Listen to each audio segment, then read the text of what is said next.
Hello, my name is Nachiket Sharma and I am a recent Electronics and Communication Engineering graduate from Satyabama University in Chennai. I always like to experience newness and that's why I took my engineering course in Tamil Nadu rather than being in my home state of Telangana. And even after engineering, I had planned to go abroad to pursue higher education, but due to the current pandemic situation, I couldn't. That's all I couldn't. What I could was, during my engineering, I had utilized my free time to improve some skills and taking some time to teach my friends those skills and help them overcome stress and manage studies comfortably. I did not want to waste any time, so I always maintained a simple day-to-day schedule, which what I am doing and where I will be. I am always self-motivated and self-disciplined. I often work on my shortcomings and improve myself constantly. I learn quickly and also am a good listener. I am a team player and I always stay connected with my peers and colleagues to ensure that we complete as a team. I am creative and am a firm believer in smart work rather than hard work. I like helping others to overcome any problem with whatever resources and knowledge I have, and I will always try my best till we get to the end. And that is the reason why I am applying for this position. I hope that anything we do, we must always be planned, and planning helps us to get a better understanding of what we are going into and also gives us a chance to see what all the problems we might face. And this position in your company will give me an ability to help planning and organizing client operations. Mm. It's my pleasure and it will be a good opportunity to work on this process and ensure that clients that their projects will be completed successfully in time. But sometimes client doesn't have any knowledge of what's happening inside the company and only cares about their final results. If not so, they get frustrated and angry and with the wrong sense that company is not satisfying their client. And we face such situations in work.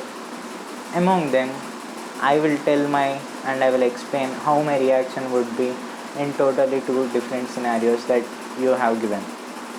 Scenario 1.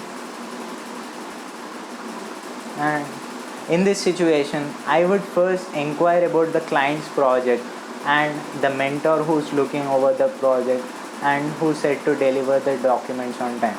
Then I will contact that employee and know what are the developments in the project.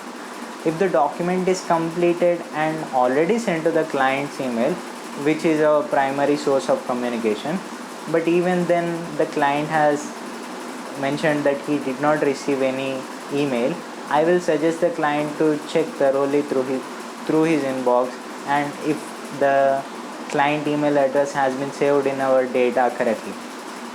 If the client has still not received any such email about document or any regarding the project, I will request them to stay patient while I gather the document and respective mentor and email it to the client as soon as possible.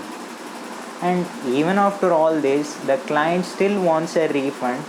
I will I will tell him that our refund policy is already mentioned with our product description, and as per that, a client should already request for a refund within 24 hours of the first call regarding the project with their mentor. And refund after that will not be possible as our team will be already started working on the project and spending time on the project.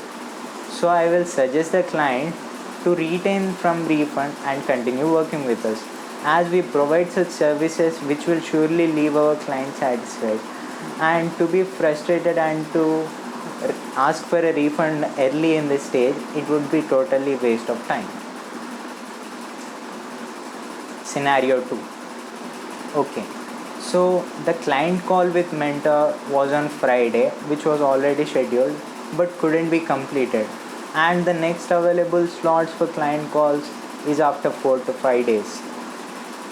In this case, I would first convince the client to stay calm and proceed with the next available slot for the call because and the mentor couldn't be available in the meanwhile, and being frustrated and rude doesn't help in any way.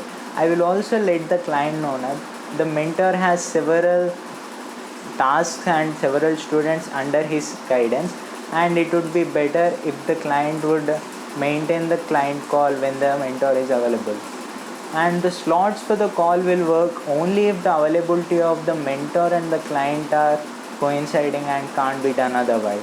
The client should always search for the availability of mentor rather than his or her own availability.